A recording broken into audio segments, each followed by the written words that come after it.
Assalamualaikum warahmatullahi wabarakatuh. Halo guys, kembali lagi bersama saya Bobby Herin dan kita kali ini akan kembali mengomentari video dari Luis Prasetyo yang judul Waduh Anak Pendeta Mualaf. Kita langsung akan tonton videonya dan besok akan kita komentari guys. Tapi di sini dikatakan jadi anak pendeta terseok-seok menemukan jalan Islam. Keren banget ya judulnya ya. Shalom alaikum, selamat datang kembali di channel ini guys. Kali ini saya akan membahas kembali seorang mualaf guys. Ya biasa, dia ngaku mualaf dan juga dia juga mengaku bahwa dirinya adalah seorang anak dari pendeta. Ya nggak tahu ya motivasinya apa, tapi biasanya motivasinya adalah supaya kelihatan, weh ini pendeta atau dia anak pendeta, kok bisa mualaf sih, pasti dia pinter dan lain-lain. Kan biasa gitu ya narasinya ya. Begini ya, ini apa lagi nih? Para mualaf ini ya membagikan kenapa mereka mualaf itu dengan ilmu. Mereka sebutkan dalil-dalil kan. Kenapa? Karena dia merasa nggak percaya. Ada yang kok bisa begini, bisa begitu gitu kan. Jadi karena mereka sudah tahu ilmunya, mereka nggak ada kepercayaan di agama sebenarnya, maka mereka pindah dan mereka sharing pengalaman gitu. Nah, ya namanya kalau dari umat Kristen ke Islam ya bisa jadi umat biasa atau mungkin pendeta atau anak pendeta, itu hal yang wajar gitu. Yang aneh misalnya kalau dari umat Kristen pindah ke Islam, tiba-tiba dia ngaku sebagai pemuka agama lain gitu. Nah, itu baru aneh. Ini hal biasa gitu. Bahkan kita ada mengenal kayak Syafirin Ibrahim yang murtad ya, ngakunya ustadz gitu. Itu hal biasa, nggak ada yang aneh di sini. Ya, nah kali ini juga dia menarasikan, bahkan di channelnya dinarasikan bahwa dirinya adalah seorang anak pendeta yang pada akhirnya masuk ke dalam agama Islam. Mari kita analisa beberapa statement dan juga beberapa informasi tentang dirinya. Nah, informasinya bisa kita ambil dalam channel Ngaji Cerdas. Dikatakan jadi anak pendeta terseok-seok menemukan jalan Islam jadi mualaf, kini beri makan gratis setiap hari. Enak banget ya kasih makan gratis. Tante saya mau juga dong. Supaya saya nggak keluarkan duit untuk makan. Wah enak kali lah. Tapi yang menarik saya bukan Kasih makan gratis setiap hari guys gitu. Jadi bentar kita putar lagi ya. Ini dia bukan dikasih makan. Nih. Jadi anak pendeta terseok-seok menemukan jalan Islam. Jadi mualaf kini beri makan gratis setiap hari. Beri makan gratis setiap hari guys. Jadi dia yang memberi gitu. Itu ya poinnya. Jadi anak pendeta terseok-seok menemukan jalan Islam jadi mualaf, kini beri makan gratis setiap hari. Enak banget ya kasih makan gratis. Tante saya mau juga dong. Nah ini salah dia ya. Kasih makan gratis ini tentu orang-orang yang membutuhkan. Apakah Luis membutuhkan? Kan dia Luis ini udah mampu gitu. Nah itulah, jadi Luis ini nggak paham. Jadi siapa yang dimakan gratis setiap hari itu siapa gitu. Jadi tentu orang-orang yang tidak mampu. Jadi dalam Islam itu guys ya, ada namanya pahala, dikenal namanya pahala gitu. Jadi perbuatan baik kita akan dibalas walaupun sebesar-besar. Kalau dalam Kristen kan tidak ada. Bahkan dosa pun tebus. Jadi kita itu main timbangan, ada timbangan pahala dan dosa, makanya itu kejar-kejaran guys. Jadi ada worth it untuk melakukan pahala karena ada dosa yang harus anda tanggung. Jadi sama kayak misalnya gini, kalau anda misalnya bekerja, jadi pahala itu semacam gaji lah gitu. Jadi anda dapat pahala, anda dapat gaji. Nah nanti gaji itu, pahala itu akan digunakan untuk membayar hutang-hutang atau dosa anda. Jadi selain kita bisa minta ampun, ini kayak bisa gini nih, saya utang ke warung misalnya, saya juga bekerja. Nah, selain saya bisa bayar utang di warung dengan gaji saya juga bisa minta kepada pemilik warung untuk mengurangi utang saya gitu. Jadi misalnya tentu dengan dengan orang yang lain yang kaya misalnya, yang bisa bantu saya untuk lunasi utang. Ingat, lunasi utang tuh minta dulu gitu guys. Jadi kita tuh nggak ada ditebus seluruhnya. Jadi nggak cukup hanya percaya sama dia, lalu utang kita tebus, enggak. Tapi kita minta dulu. Saya telah berutang ini, saya nyesal telah berutang. Karena dosa itu kan penyesalan. Dosa itu kan nggak enak, nggak sembarang buat guys. Hanya kalau kita silaf aja, maka kita berusaha. Jadi kita berusaha tuh bukan dibikin-bikin. Jadi sama kayak utang, kita nggak sengaja berutang, dalam artian kita tuh sebenarnya nggak niat berutang, tapi karena kilaf kita berutang. Nah, jadi kita minta. Jadi setiap kita berutang itu beban jadinya guys. Kenapa? Karena kita harus meminta kepada yang lain, yaitu Tuhan, itu Allah, untuk menghapus dosa kita. Atau mengapa, kalau dalam hati manusia kan yang bantu kita itu untuk menghapus utang kita gitu, atau mengurangi beban utang kita. Jadi kita nggak seenaknya berutang gitu. Jadi tidak ada yang nebus gitu. Jadi sebenarnya kita yang bayar gitu. Nah, bisa juga yang kita minta tolong itu nggak bantu kita, karena apa ya, kita nggak sungguh-sungguh gitu kan. Dilihatnya kan, oh ini orang ternyata nggak sungguh-sungguh minta tolong ke aku gitu, karena Tuhan gitu kan. Misalnya gini, saya berdosa nih, saya minta ampun tapi pura-pura guys, masa tuh nggak tulus gitu. Nah, Tuhan menilai, apalagi Tuhan itu orang nggak serius tobatnya nih, makanya nggak di dosanya tidak diampuni gitu, karena dia nggak serius gitu kan, nggak dari dalam hati. Sama kayak yang bakal memberikan utang kita ke warung, dia lihat ini orang minta tolong sama aku tapi nggak serius gitu, nah dia nggak mau nolong gitu guys.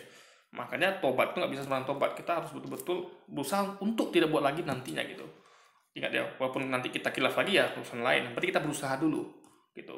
Jadi jangan tobat main-main. Kita tobat besok dengan gampang buat lagi. Jadi tobat minimal susah buat lagi gitu. Ada jaga betul-betul. Nah, itu baru yang tobat. Tobat kan tidak mungkin manusia itu bisa menghindari dosa. Kalau dia bisa menghindari seperti itu ya alhamdulillah, setelah dia melakukan dosa itu dia tobat. Tapi kalau nggak bisa ya itu masih pada dasar manusia. Yang penting kita berusaha untuk tobat dan menghindari dosa guys. Supaya saya nggak keluarkan duit untuk makan. Wah, enak kali lah. Tapi yang menarik saya bukan makan gratisnya guys, tapi di sini dikatakan jadi anak pendeta, terseok-seok menemukan jalan Islam. Keren banget ya judulnya ya. Tapi memang judul-judul dari Ngaji Cerdas ini selalu aneh-aneh gitu. Mantan pendeta lah, Sebenarnya nggak ada yang aneh gitu. Apa yang aneh coba?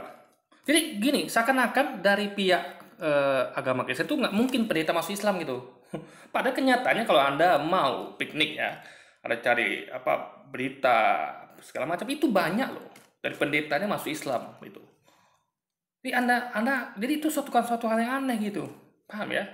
Kecuali misalnya Tuhan jadi manusia, atau Tuhan jadi nabi, Tuhan jadi guru, itu baru aneh. Ada bayangkan Tuhan jadi guru, jadi nabi, itu aneh gitu. Untuk apa Tuhan berbuat hal seperti itu? Kalau pendeta jadi ustadz itu masih mungkin, karena masih status taraf manusia. Jadi manusia yang bergelar pendeta berpindah kepada manusia yang bergelar ustadz, masuk akal, masih satu jalur, masih singkat. Tapi Tuhan yang sudah maha kuasa menurunkan dirinya jadi tidak maha kuasa lagi, karena manusia tidak maha kuasa. Bisa dibunuh, butuh makan minum, dilahirkan. Untuk apa coba? Jadi yang selevel itu ya sama manusia tuh masih mungkin bergerak berpindah gitu. Dari baik jadi jahat, kafir dari mualaf jadi murtad, itu bisa guys gitu. Tapi Tuhan jadi manusia itu yang perlu dipertanyakan. Gitu kan? Karena dikatakan Allah bukanlah manusia di Alkitab, juga bukan anak manusia. Gitu. Jadi Allah bukanlah manusia, siapa manusia? Yesus. Juga bukan anak manusia, siapa anak manusia? Yesus juga. Jadi itu ayat itu sekaligus ingin menegaskan kalau Allah itu bukan Yesus, juga bukan Yesus gitu. Karena Yesus adalah manusia sekaligus anak manusia guys. Mantan penginjil, misionaris lah, dan ini mantan anak pendeta lah. Tapi selalu aja ujung-ujungnya informasi. Ini kalau ngaji cerdas itu ya, itu memang kenapa yang diambil mualaf ya, apa dari umatnya maupun pendetanya, karena kita kata gini guys ya, kita perlu kalau sama Islam tuh mau apa coba? Saya Islam, ya, lalu apa mau ceritakan gitu? Apa mau ceritakan gitu? Jadi gini, yang diambil itu biasanya ustadz, kalau nggak mualaf. Kenapa? Kalau kayak saya kan bukan ustadz, bukan mualaf. Jadi itu nggak ada poin yang mau saya sampaikan. Coba, ilmu agama saya kurang, ilmu agama Islam. Ya, saya nggak seperti ustadz yang banyak ilmunya. Ilmu saya masih terbatas dan seadanya gitu. Jadi apa mau saya bagikan? Saya pengen bagikan sedikit dalil, sedikit pengetahuan aja, sedikit ilmu, tapi tidak seperti pengetahuan para ustadz kita atau ulama kita. Nah, Saya juga bukan mualaf, jadi saya tidak punya pengalaman ketika saya menjadi agama non Muslim. Misal saya, kalau mualaf kan dia jadi dari agama Kristen, dia punya pengalaman bagaimana dia interaksi sama Kristen, apa yang pelajari dia gitu. Kalau saya memang pelajari kitab, tapi saya tidak mereka gitu, tidak interaksi dalam artian dalam gitu, ketemu ya, ngobrol ya, tapi tidak seperti dia kan memang hidup di tengah-tengah komunitas mereka, ikut ibadah bareng gitu. Kalau saya kan tidak, ya kan, untuk ibadahnya saya cuma nonton, lihat langsung memang, tapi tidak ikut beribadah guys, cuma lihat dari jauh atau dari, jadi dia tidak di dalam komunitas itulah. Jadi apa mau dibagikan? Jadi ini logika sederhana. Jadi kenapa yang layak, yang bagus untuk ini kan berbagi pengalaman dan ilmu. Yang punya ilmu siapa? Ulama, ustadz. Yang punya ilmu juga dan juga sekaligus pengalaman. Jadi mualaf itu menang dua guys. Apalagi seorang pendeta. Dia punya ilmu perbandingan agama, dan juga punya pengalaman. Itu di-sharing gitu. Nah, kalau saya ya mungkin ilmu saya punya walaupun tidak seberapa, tapi saya tidak punya pengalaman. Jadi saya belajar perbandingan agama, tapi saya tidak masuk sekali lagi di komunitasnya guys. Itu jadi dibanding saya, mualaf tuh menang banyak, ya kan? Karena dia punya pengalaman langsung di situ gitu. Saya hanya melihat dari luar gitu kan. Jadi apa pengalaman yang mau saya bagi gitu? Saya nggak pernah ibadah minggu, saya nggak pernah liturgi dan segala macam gitu. Tapi mualaf kan pernah mengerjakannya, sehingga dia bisa dan tentu gini. Mualaf dan saya memang sama-sama belajar ilmu pendidikan agama, tapi ya saya katakannya, mualaf itu nilai plusnya itu tadi, saling pengalamannya itu nilai plusnya.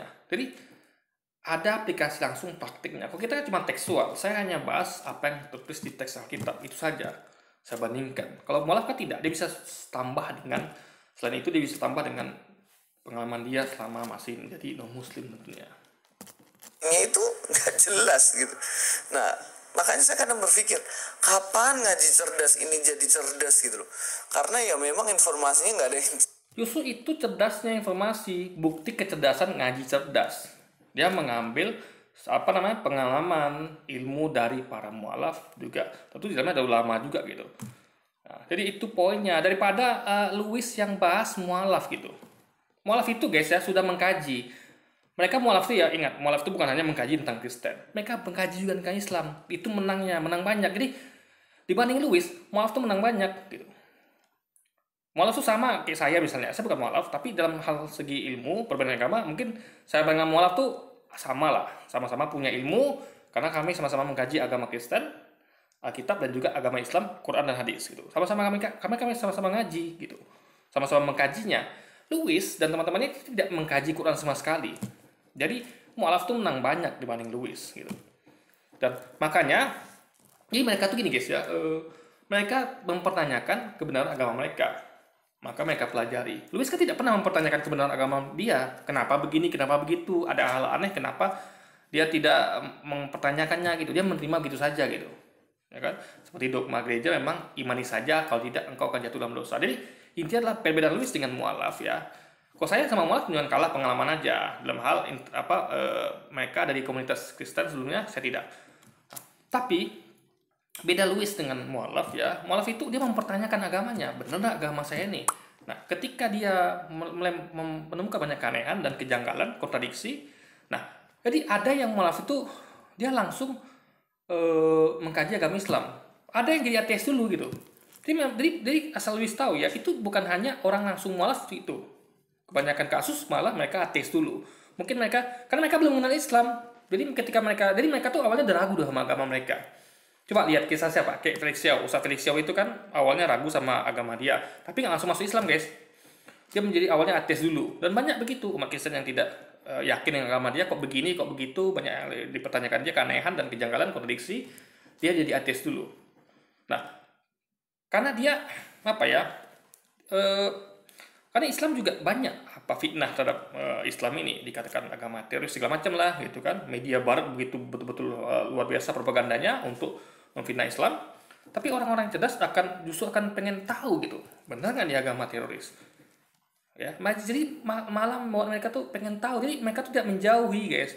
Sesuatu yang dilabeli itu betul nggak sih, dikajinya. Jangan-jangan ini cuma propaganda media. Dan akhirnya mereka menemukan ternyata Ini cuman bom bunuh diri itu cuman kelakuan umatnya, agamanya nggak ngajarin seperti itu. Malah agamanya ngajarkan kebaikan, ya kan, kemanusiaan dan sebagainya, guys. Cerdas, kita akan cek benarkah dia mantan anak pendeta dan kemudian dia masuk ke Islam mualaf begitu. Nah, kita nonton dulu dari videonya. Yang sebelumnya, sebelum saya berada di Muslim saat ini, Islam saat ini, orang tua saya lahir dalam keadaan Nasrani. Nah, orang tua saya Nasrani ke Kristen Protestan ya. Bapak saya aktif dalam kegiatan beribadah. Nah, mungkin kalau kita di Islamnya tuh mungkin disebut kayak tokoh ulama ya, ustadz, guru ngaji atau apa.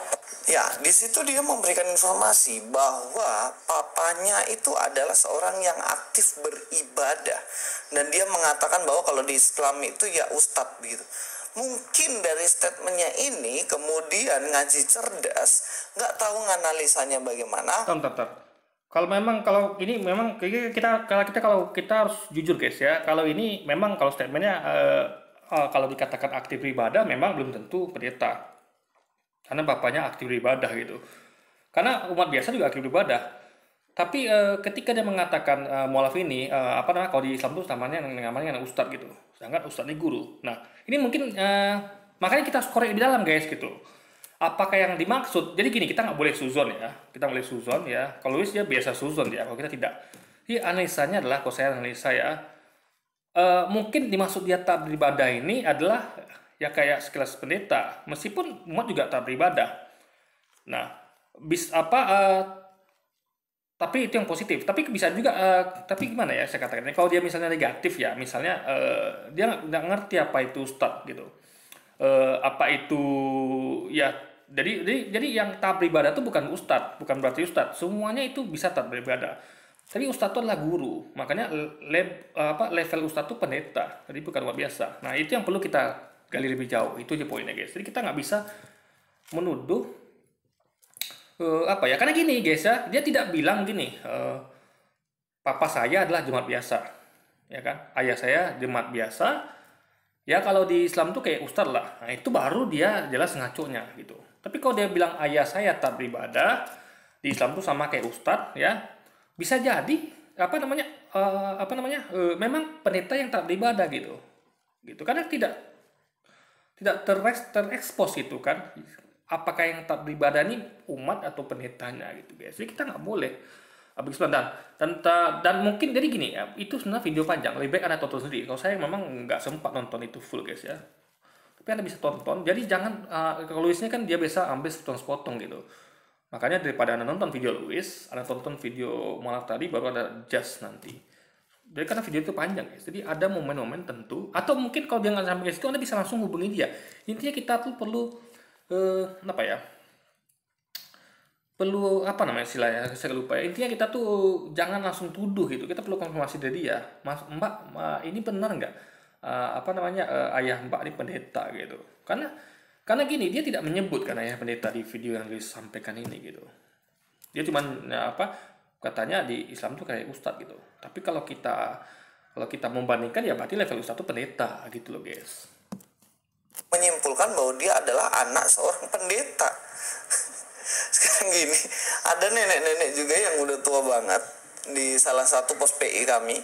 Dia rajin banget beribadah ke gereja.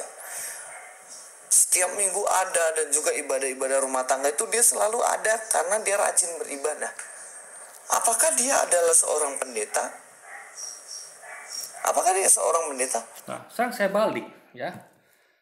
Ada orang rajin beribadah di gereja.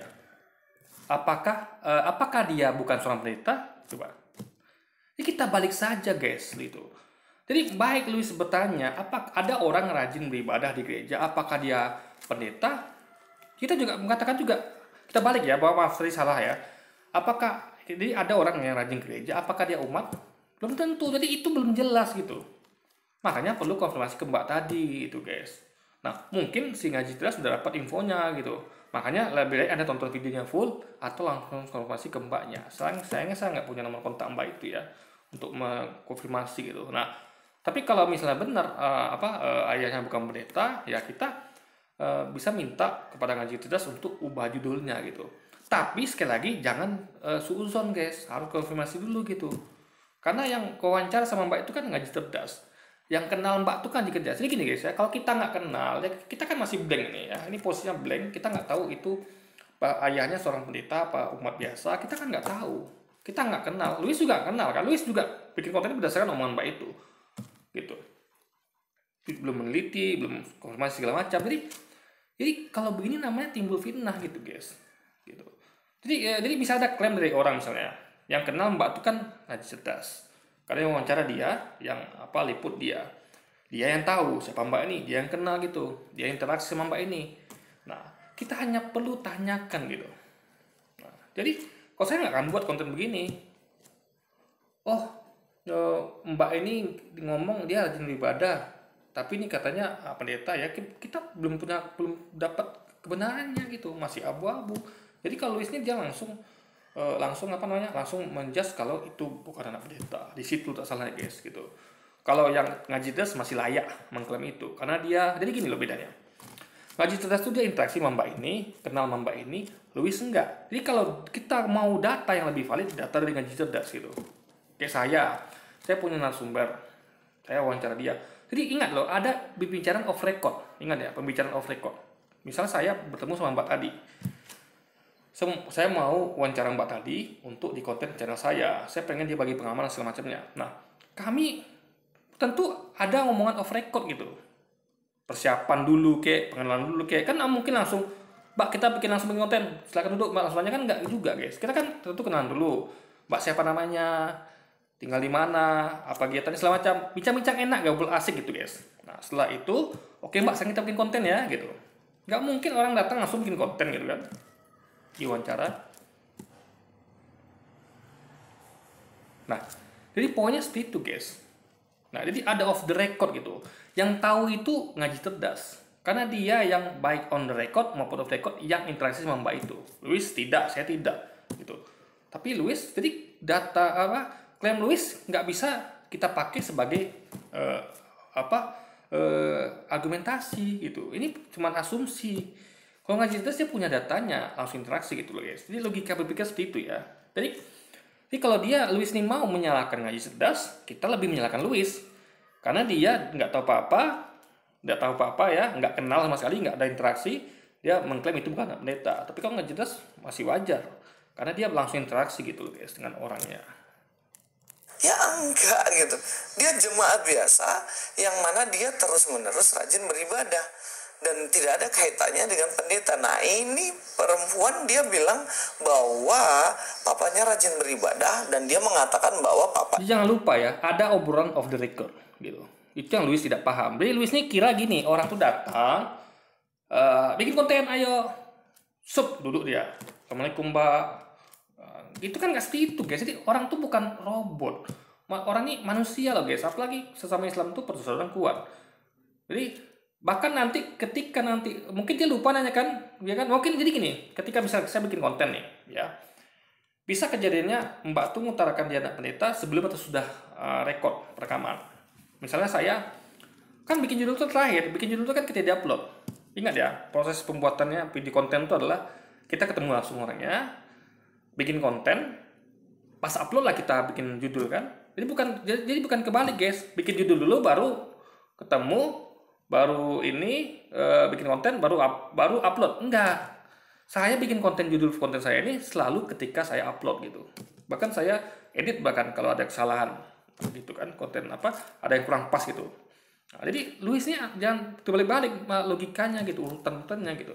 Nah, bisa jadi dia dapatkan data itu Mbak ini anak pendeta tuh sebelum wawancara atau off the record sebelumnya atau sesudahnya.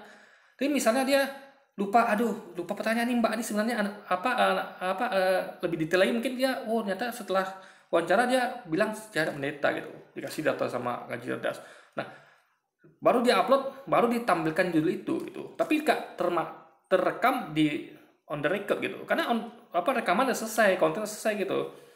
Jadi gak ada peluang untuk memasukkan lagi ke konten itu, karena nanti kontennya jadi aneh guys, karena konten itu kan harus agak rapi. Ya saya misalnya, kalau saya nggak rapi amat ya, tapi saya malas nambahkan sesuatu tuh yang bahkan orang tuh kadang bikin judul deskripsi di bawah, kalau dia kelupaan sesuatu gitu.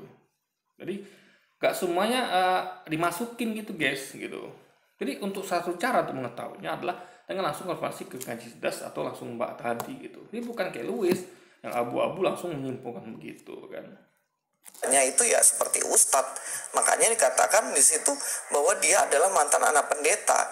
Tapi jelas ini adalah suatu hal yang ganjil. Kalau dia rajin pelayanan, kemudian dia diangkat menjadi pendeta di gereja, ya bolehlah kamu ngaku bahwa kamu adalah seorang anak pendeta.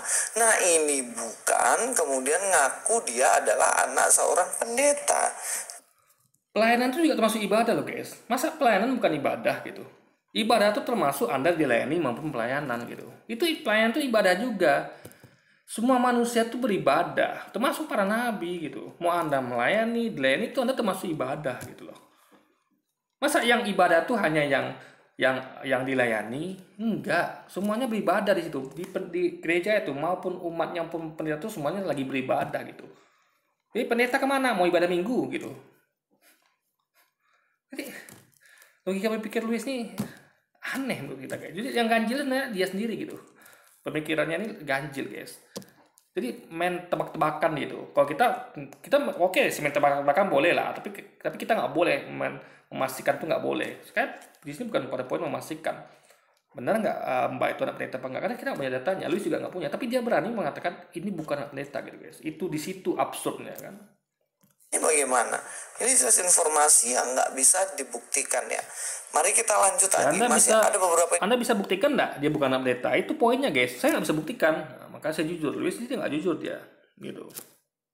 informasi lainnya yang kita mesti analisa. Papanah saya namanya Immanuel Lampung.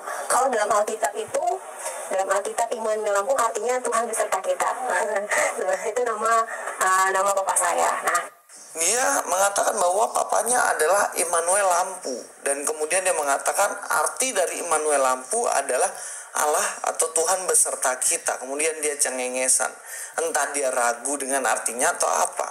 Tapi Immanuel Lampu jelas itu artinya bukan Allah beserta kita. Ini jelas keliru. Immanuel, ya benar, tapi lampu itu ya. Louis nggak paham ya. Jadi orang itu ketika ngomong dia lagi menyampaikan nama lengkap. Nama lengkapnya adalah Immanuel Lampu. Lampu tadi saya dengar juga entah Immanuel Lampu atau Lampung guys gitu. Nah, Immanuel itu kan artinya Tuhan bersama kita. Apanya enggak coba? Gitu loh. Kecuali kalau misal gini, kayak saya, misal ya kayak ada orang namanya kayak Abdul. Abdul itu kan hamba Allah ya, Abdul. Gitu. Abdul Somad. Jadi hamba Allah gitu. Yang bernama Somad misalnya. Ini Ustaz Abu Somad yang maaf ya, saya apa ini Ustaz Abu Somad. Ini Ustaz Abu Somad, Abdul hamba, Somad Allah. Jadi Ustaz hamba Allah gitu. Ini disebut hamba itu memang jadi poin dia tuh sebenarnya dia pengen ngomong ke Immanuelnya. Itu orang itu cukup terkenal guys. Kita tahu lah, banyak orang yang tahu Immanuel itu artinya ya Tuhan bersama kita gitu. Jadi apa? Jadi Louis ini apa saya bilang ya? Kecuali kalau di antara kata-kata itu tidak ada yang artinya adalah Tuhan bersama kita. Misal gini kayak kayak nama orang yang bahasa Inggris lah, misalnya kayak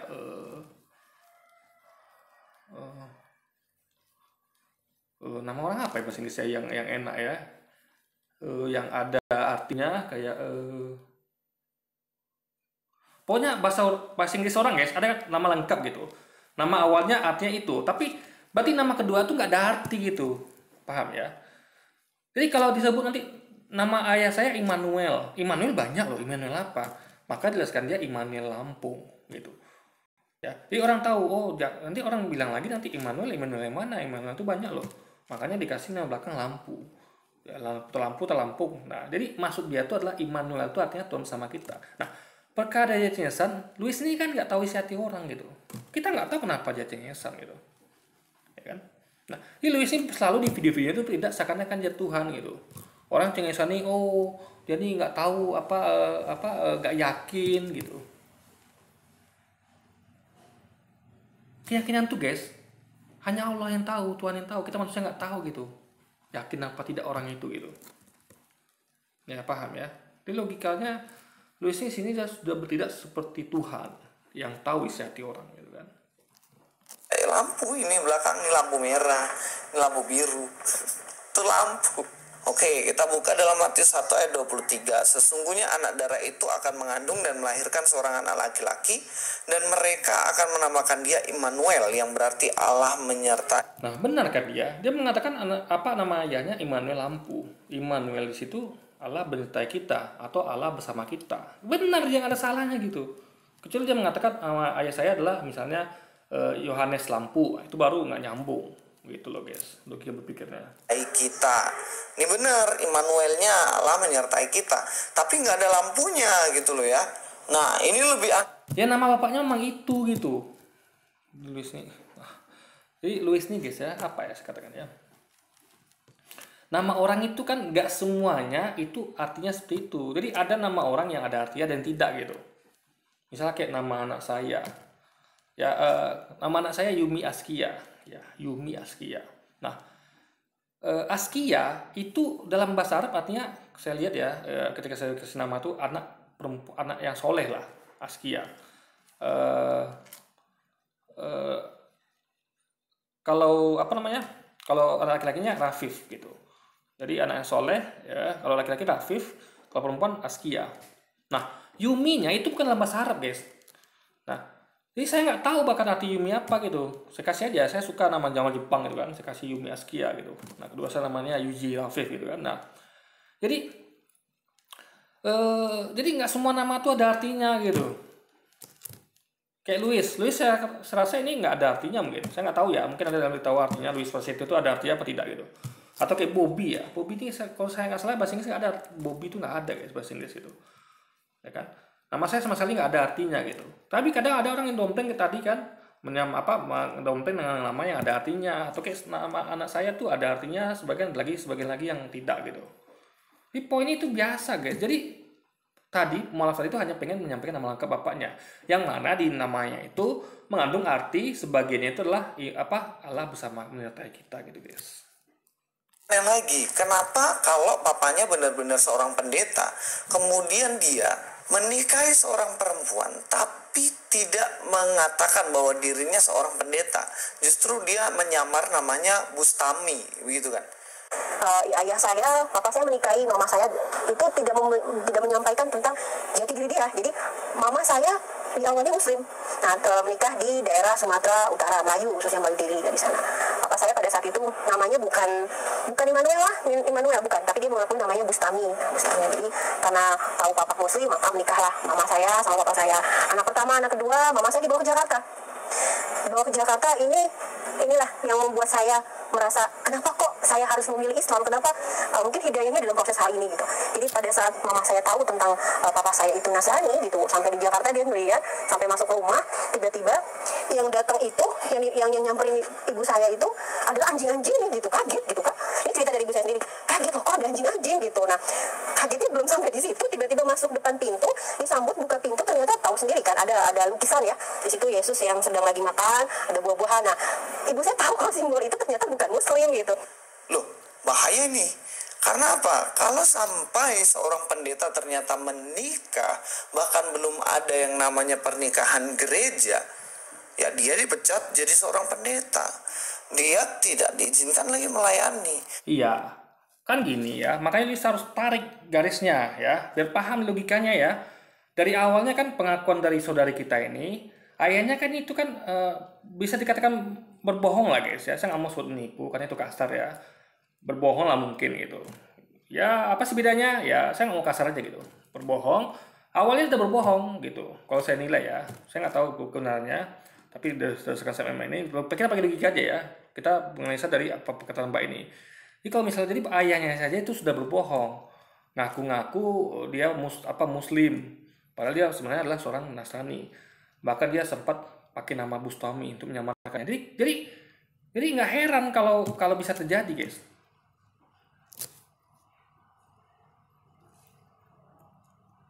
Ini nggak heran kalau hal seperti itu bisa terjadi gitu. Jadi awalnya niatnya sebegitu gitu. Jadi kalau dia misalnya bisa mengelabui gitu kan. Jadi niatnya saya nilai berarti kita nilai niatnya udah nggak baik gitu kan. Niatnya udah nggak baik gitu. Jadi dia melakukan, intinya adalah dia tidak melakukan terang-terangan. Jadi bisa jadi berarti gerejanya nggak tahu perbuatan dia gitu guys. Nah berarti kalau begitu, tapi sini kita nggak boleh mengatakan ya ajaran agama ya, nggak, ini oknum gitu. Jadi waktu itu mungkin ayahnya khilaf atau bagaimana. Tapi kita kan, saya menarik ini dengan cerita ini. Apa yang jadi kemudian? Apakah ayahnya nih insaf gitu kan? Atau bagaimana? Karena kalau ada bayangan ya, misalnya ada seorang yang kata dia sebenarnya seorang Nasrani, saya nggak tahu itu pendeta apa tidak, tapi jelas kata dia seorang Nasrani, lalu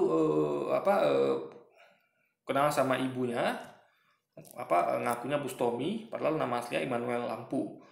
Lalu setelah menikah ya secara Islam gitu kan, mungkin karena dia mungkin suka sama ibu mualaf ini, cantik atau apapun itu, pasti suka lah kan, dia mau melakukan itu gitu.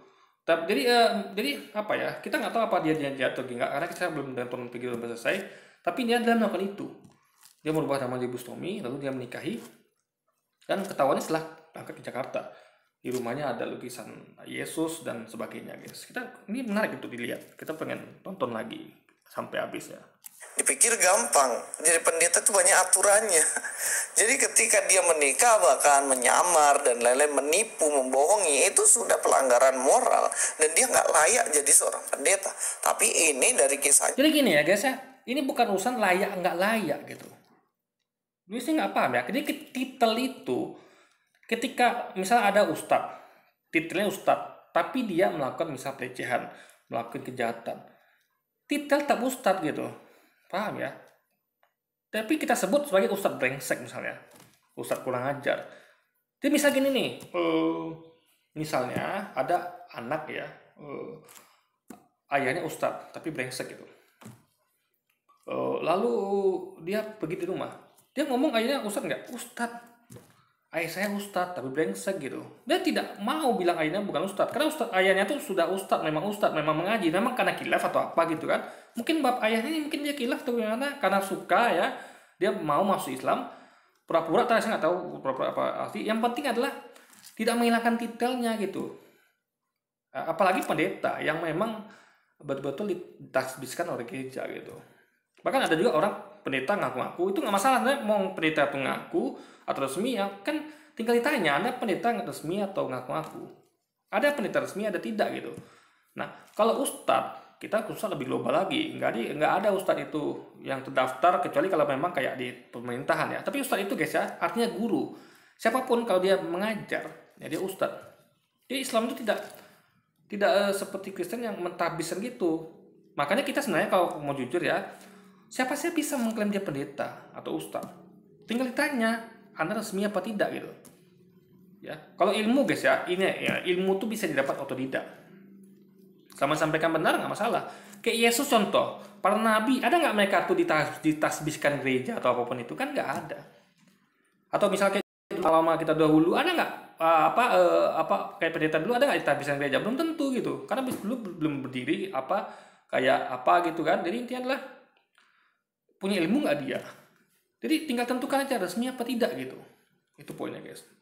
Ya nyantui aja bahwa dia mengatakan bahwa nyantai aja, dia ngebohongin mamanya menikah dan kemudian kayak nggak terjadi apa-apa.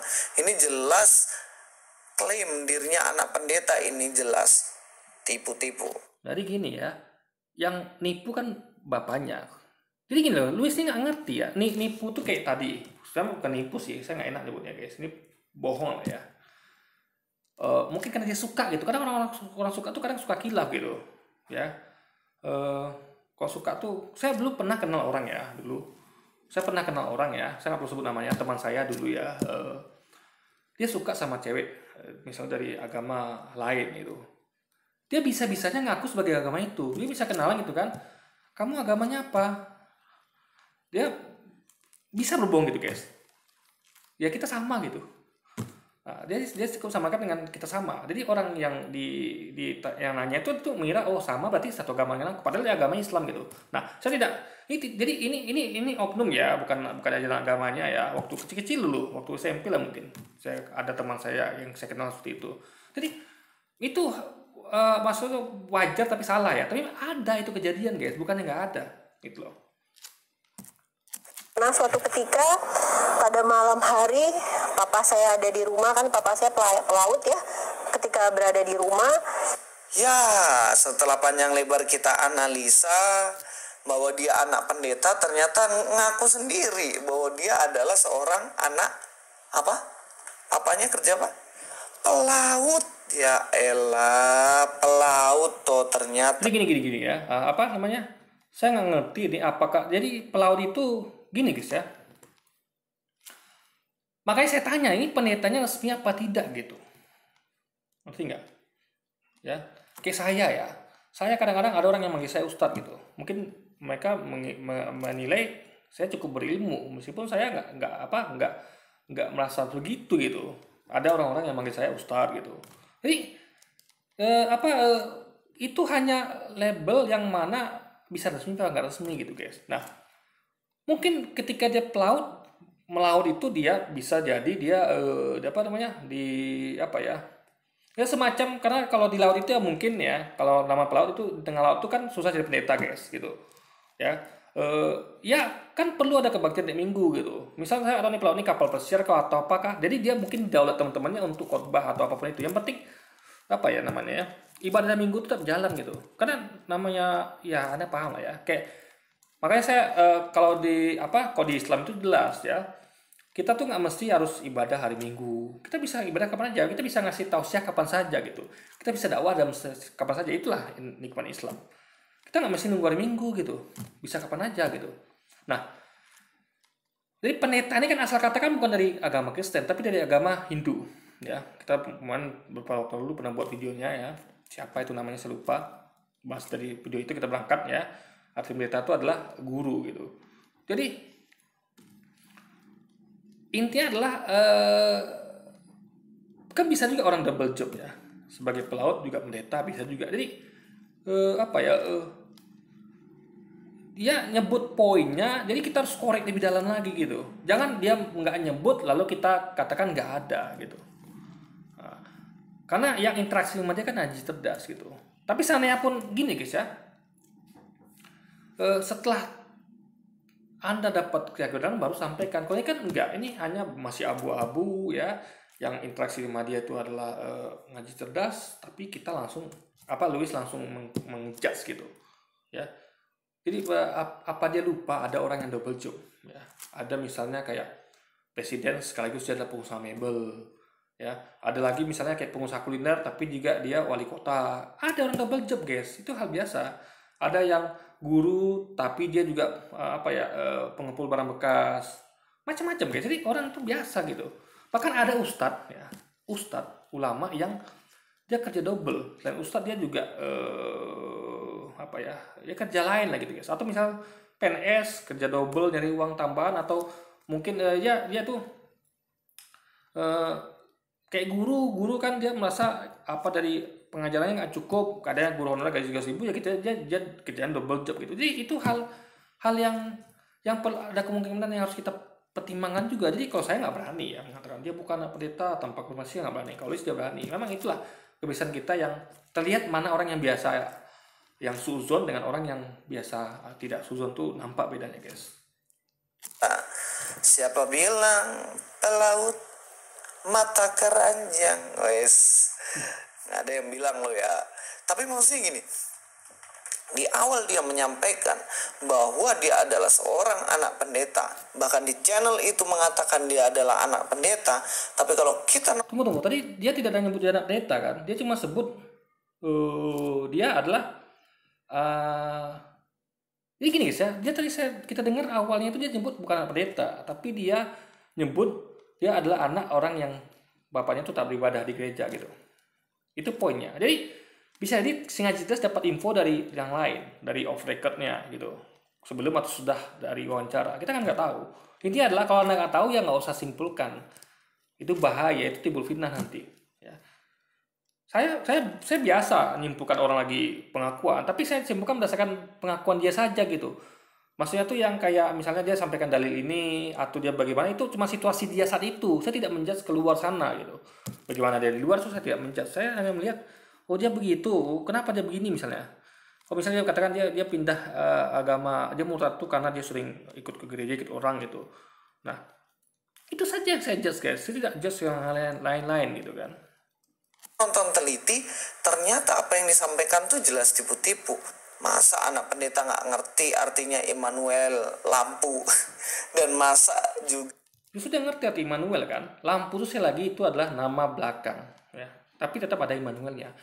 Yang ngerti itu misalnya nama orang Yohanes, lalu Yohanes lampu dikatakan dia Allah bersama kita. Jadi Luis sih apa ya error guys.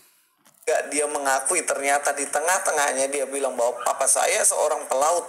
Mungkin dia lupa, di awal dia mengatakan anak pendeta, kemudian selanjutnya dia mengatakan bahwa anak pelaut. Ya, Jadi gini ya, apa namanya saya katakan ya, orang itu kan punya historis pekerjaan ya. Dari awal mungkin dia seorang pendeta, lalu berubah jadi pelaut, atau pelaut dulu baru pendeta kan bisa gitu. Kita nggak bisa bisa gini, misalnya saya katakan ayah saya polisi ya. Tapi kan sudah pensiun, gitu. Sekarang udah nggak polisi lagi, tapi saya tetap mengatakan ayah saya polisi, ya. Dan ketika orang tanya, ayah kamu polisinya aktif apa pensiunan gitu? Saya akan katakan ayah saya adalah pensiunan polisi gitu. Jadi apakah saya bukan polisi? Polisi guys, nah, ngerti ya. Jadi ketika dia katakan, misalnya ada orang mengatakan ayah saya pendeta, ya entah. Jadi poinnya adalah nggak mesti dia tuh harus dari ketika dia ngomong lagi pendeta, ada ayah pendeta gitu kan dari awal, enggak guys gitu. Kayak saya pernah kerja di hotel, berarti saya adalah seorang hotelier lah istilah gitu kan. Saya juga pernah kerja di mall. Saya pernah kerja macam-macam guys, kerja translator pernah. Saya akan sebut diri saya semua itu. Kamu apa? Kamu adalah apa? Kalau sekarang saya nganggur, ya. Tapi saya hotelier, saya juga translator, saya juga macam-macam gitu. Karena itu adalah riwayat pekerjaan saya gitu. Jadi ilmu itu, pengalaman itu terbawa. Saya masih punya pengalaman itu gitu. Gitu loh guys. Jadi kayak polisi, kayak PNS, pendeta, kayak jadi nggak mesti dia tuh aktif ketika dia ngomong atau apa. Bisa jadi dulu dia ayahnya pendeta, lalu jadi pelaut, atau pelaut dulu pendeta atau apapun itu kan. Jadi intinya adalah pernah aja ayah pendeta itu dia berhak mengklaim ayahnya pendeta. Tinggal ditanya apakah pendetanya aktif sekarang atau itu dulu gitu guys. Itu poinnya di situ gitu. Ya. Masa ayah saya pensiunan polisi lalu dikatakan dia bukan polisi, dia polisi tapi sudah pensiun gitu loh. Ngerti ya logika berpikirnya gitu kan. sudah fix ya, ternyata apa yang diklaimnya menjadi seorang anak pendeta itu jelas kebohongan. Yang menarik adalah begini, ternyata adalah kebohongan. Ini fitnah guys. Kalau kita nggak tahu ya abu-abu tuh, Anda jangan mengarah ke situ. Itu fitnah namanya. Tanpa konfirmasi, ya. Saya katakan logikanya harus main. Tadi bukan semuanya gitu. Ada tuh, jadi Luis ini seperti kata dan burung gitu. Kalau saya misalnya kalau judul bikin dia anak pendeta tapi dibilang ayah pelaut, tinggal tanya, benar nggak ayahmu pendeta? Kapan pendetanya? Gitu loh. Jadi ada pertanyaan-pertanyaan, bukan langsung bukan, itu kan pelaut katanya ayahnya. Loh, bisa jadi pelautnya sekarang kemana pendeta? Atau kemarin dia pernah jadi pelaut, dia pengen nyebutkan ya historis pengalaman apa pekerjaan bapaknya bisa juga gitu. Kayak saya misalnya saya sebut ya, saya adalah seorang hotelier misalnya, atau saya adalah seorang translator. Sekarang sudah nggak lagi, tapi saya pernah di situ gitu. Saya masih punya ilmunya, masih punya pengalamannya gitu guys. Gitu paham ya? Meskipun saya sekarang pekerjaan saya ya macam-macam gitu, nggak di bidang itu lagi, tapi tetaplah saya masih punya pengalaman di situ gitu. Saya masih jadi tinggal ditanya mantan apa masih gitu kan itu aja poinnya. Kalau dikatakan tidak, berarti sudah menghilangkan namanya ya. Saya pernah di situ misalnya, ya sudah berarti dia seorang itu, tapi sekarang udah nggak aktif lagi gitu. Poinnya di situ aja sebenarnya guys. identitas yang dibesar-besarkan, dilebaikan itu tujuannya adalah supaya mungkin dia dianggap sebagai orang yang besar. Bisa lo ternyata anak pendeta masuk ke dalam mu'alaf gitu. Mungkin gitu ya. Ya bisa lah. Guys, manusia itu tempat khilaf dan salah. manusia juga apa ya, dia punya benar salah gitu.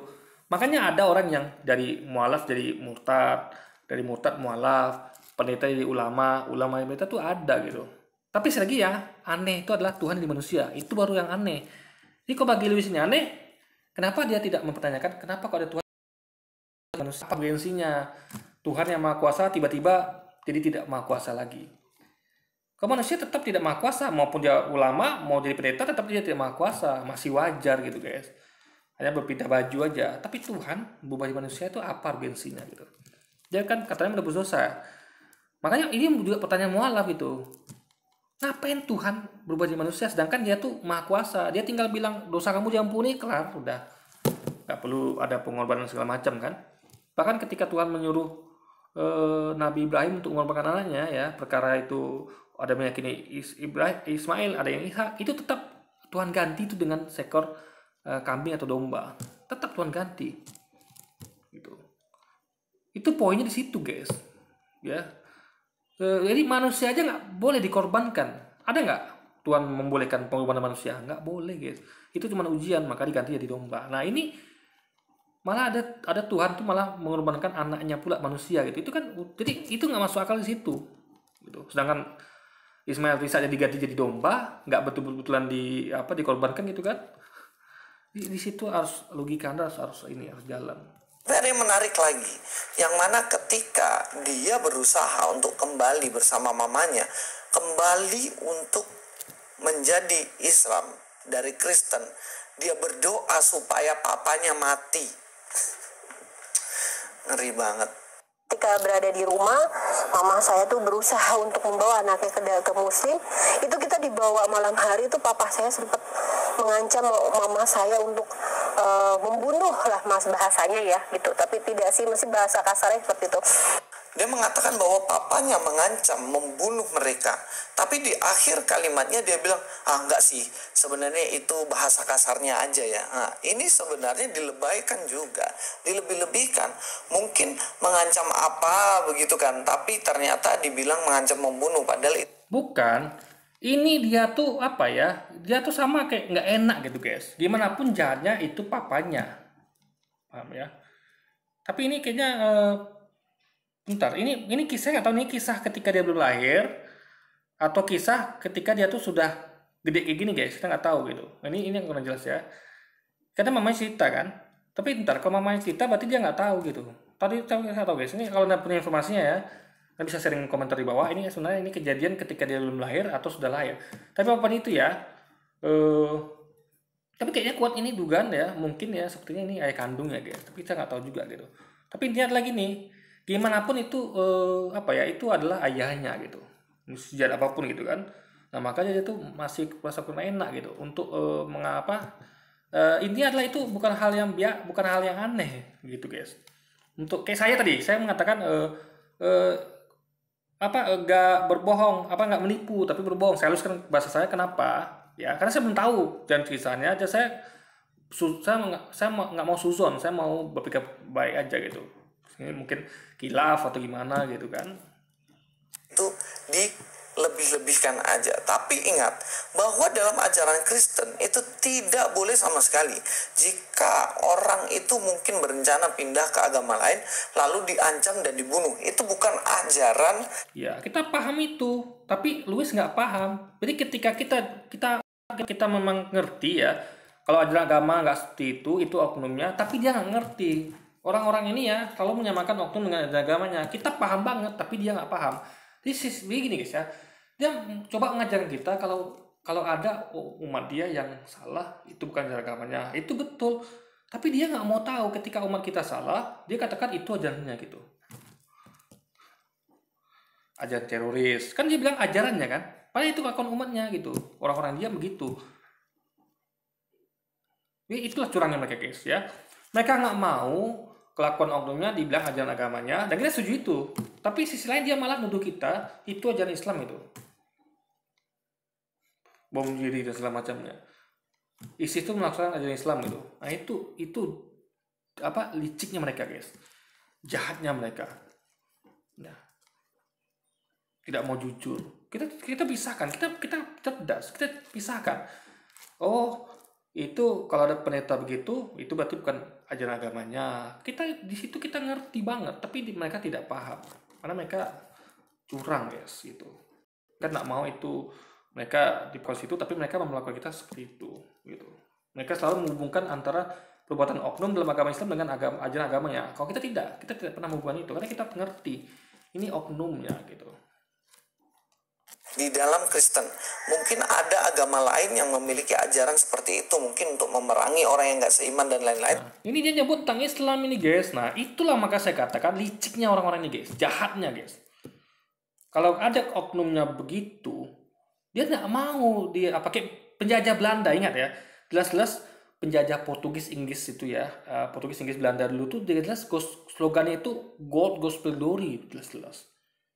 Gitu. Tapi itu pun kita nggak sebut itu ajaran agamanya. Waktu itu Paus yang menginisiasi, memerintahkan untuk Portugis Inggris untuk menjajah, untuk ekspansi kemana-mana dari Afrika sampai Amerika bahkan Asia. Makanya dimasukkan slogan gospel dalamnya, bukan hanya glory. Itu kita katakan pausnya kilaf, guys, gitu. Pausnya kilaf gitu. Misionarisnya kilaf gitu. Kenapa kok mau menginjil kok lewat penjajahan gitu. Kita nggak ada menyebut itu itu hanya oknum yang memakai goldnya. Tapi Luis malah mengatakan tadi kan itu ajaran agama yang memerangi orang. Dia itu maunya adalah Islam, guys, cuman dia nggak mau sebut. Nah, jadi di situ padahal dia tuh jauh lebih rusak loh, guys, penjajahan seluruh dunia ya. Kelakuan oknum yang begitu ya, yang menjajah seluruh dunia, itu penjajah Portugis Inggris itu ya, penjajah Kristen Portugis Inggris yang inisiasi Paus itu lebih dahsyat mana dengan ISIS misalnya.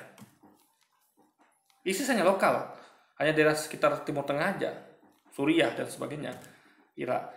Ini seluruh dunia menjajah, guys, luar biasa. Mana lebih merusak coba? Ada tahu berapa jutaan nyawa melayang karena penjajahan, perbudakan di Amerika, di Afrika, di Indonesia, kejar rodi, harta dirampas, kain ayam dikuras. Gimana merusaknya tuh, guys? Ya. Ke seluruh dunia. Apa dibandingkan dengan ISIS, nggak ada apa-apanya, guys. Tapi kita tetap fair mengatakan itu bukan ajaran agamanya, itu adalah kelakuan oknumnya. Walaupun dia gelar paus sekalipun, kalau salah tetap salah gitu. Dia tidak melaksanakan ajaran agamanya. Tapi Louis tidak. Tuh.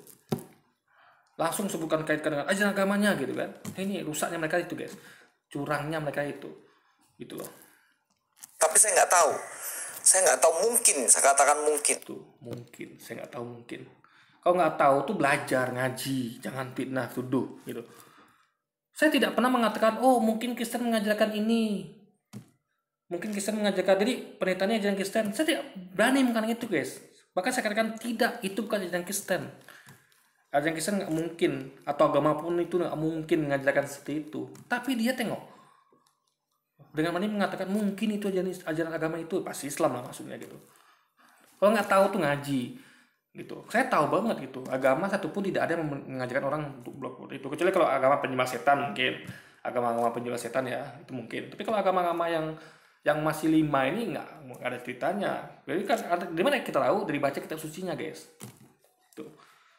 Kita katakan bukan lagi mungkin, pasti tidak ada ajaran itu. Tapi dia katakan mungkin Islam mengajarkan seperti itu gitu kan. Dia nggak nyebut Islam, kita tahu maksudnya Islam gitu. Jadi guys, jadi Louis ini selalu dia berangkat dari ketidaktahuan, tidak punya ilmu ngomong. Makanya kata-katanya mungkin. Karena nggak tahu, orang nggak tahu ngomongnya mungkin, gitu. Makanya di video ini saya juga ngomong mungkin dalam hal saya nggak tahu siapa mbak ini. Maka saya selalu bilang mungkin, itu wajar terjadi, gitu. Nah, tapi untuk perkara agama, karena Louis itu tidak pernah belajar tentang Islam ya. Kalau Islam kita bisa belajar, banyak literatur, buku-buku. Tapi kalau mbak ini kan kita bisa belajar gitu aja, kita harus hubungi aja, konteksnya kan ribet. Lebih mudah belajar suatu agama, Islam, Kristen, Hindu, Buddha, daripada kita kayak ngurusin mbak ini, kita datang ke orangnya itu ribet, guys. Gitu.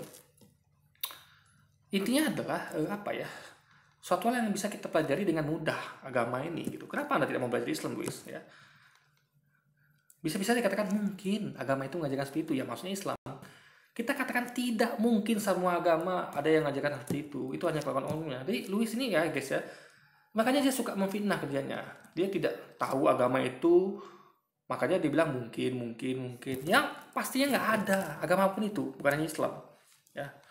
Itulah makanya orang yang nggak pernah ngaji tapi ngomong tentang Islam. Kok saya wajar, saya ngomong Alkitab wajar, saya tahu dalilnya di luar kepala, ya. Ingat saya berapa kali buat video itu tidak buka Alkitab sama sekali. Tapi kalau udah cek kata-kata saya, ini ada. Cuma saya lupa, saya nggak pernah menghafal nomor surat dan apa guys, ayatnya apa. Saya hanya hafal isinya gitu. Ada berapa yang saya hafal kayak Matius pasal 7 ayat 21 23 ya. Saya sebutkan ya, ini yang saya hafal ya sampai ke nomor ayatnya ya. Di Matius 7 ayat 21 sampai 3, yang Anda bisa cek. Yesus berkata, bukan setiap orang yang menyebut aku Tuhan Tuhan akan masuk dalam kerajaan surga, melainkan yang melakukan kehendak Bapa-Ku di surga. Pada hari terakhir, banyak orang yang berseru padaku, Tuhan, Tuhan, bukankah kami telah berbuat dengan namamu, mengusir setan dengan namamu, dan melakukan banyak kebaikan dengan namamu? Pasal itulah aku mengatakan kepada mereka, enyakkan semua, aku tidak mengenal kalian, wahai pembuat kejahatan. Nah, itu saya hafal. Nomor di Matius pasal 7 ayat 21 3. Tapi ada yang saya tidak hafal nomornya. Karena nggak penting guys, yang penting itu adalah esensinya. Nah, kalau nomor itu bisa Anda cari gitu. Nah, itu bukti kalau saya belajar Alkitab. Terus belajar Quran enggak? Ada nggak satu ide yang lu hafal gitu? Gak usah Arabnya deh, artinya aja. Coba, saya mau nanya, ada nggak lu yang hafal di luar kepala? Jadi saya bukan hanya belajar, guys, saya hafal. Luar biasa kan? Saya hafal Quran sedikit dan hafal Alkitab juga gitu. Itulah ilmu. Jadi ilmu itu bukan hanya dikaji, tapi juga dihafal. Luis tidak ada satu ayat pun dia tidak hafal di Quran. Jangan lagi terjemahannya. Yang Arabnya, terjemahannya pun dia nggak hafal, guys. Jadi Luis ini buta, nol tentang Islam, makanya berkata mungkin yang ngaji. Jadi dia bisa mengatakan pasti ajaran Islam tidak pernah mengajarkan begitu. Kayak saya tahu benar ya, Kristen tidak mengajarkan begitu, maka saya berani mengatakan pasti Kristen tidak pernah mengajarkan itu. Meskipun ada ayat-ayat yang demikian. Contoh di Amalek, ya, bunuhlah semua yang ada di situ, baik anak-anak, hewan dan sebagainya, ibu menyusui, bunuhlah mereka semua di hadapanku. Nah, ayat-ayat begitu, tapi itu ya, saya tidak katakan itu ajaran Kristen, ya, karena gini, itu poinnya terjadi pada waktu itu. Nah, Anda klik deh, ayat-ayat kejaman di Alkitab ada tuh guys, ya, perintah ya, itu seakan-akan Tuhan ya, Tuhan memerintahkan di situ. Bunuhlah semua orang Amalek itu, bawalah mereka ke hadapanku, ya, bunuhlah semuanya dari hewan-hewan, kanak-kanak yang menyusu dan segala macamnya gitu, ibu-ibu gitu kan, orang-orang tua, bunuhlah mereka semua, bawalah mereka semua ke hadapanku. Itu ayatnya ada. Tapi kalau kita kaji ya, menurut saya itu nggak mungkin, kalimat Tuhan nggak mungkin begitu, ya. Nggak ada Tuhan yang memerintahkan tuh, bawalah mereka semua ke hadapanku dan bunuhlah mereka semua, nggak ada perintah Tuhan begitu guys. Nah, kalau bunuhlah tentara masih mungkin, karena dalam perang itu saling membunuh gitu. Bunuhlah tentara musuh masih mungkin. Jadi kalau ada Tuhan mengatakan bunuhlah tentara musuh, masih masuk akal. Karena kondisinya perang gitu.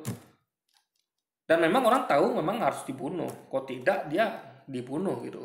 Karena dalam perang berlaku aturan membunuh untuk dibunuh. Tapi kalau Tuhan memerintahkan untuk bunuhlah kanak-kanak yang itu, ibu-ibu menyusui, hewan-hewan, ini Tuhan yang aneh, yang nggak logis gitu. Ada Tuhan yang sekejam itu gitu. Manusia aja nggak tega guys untuk membunuh ibu-ibu, anak-anak menyusui dan hewan. Itu ayatnya ada.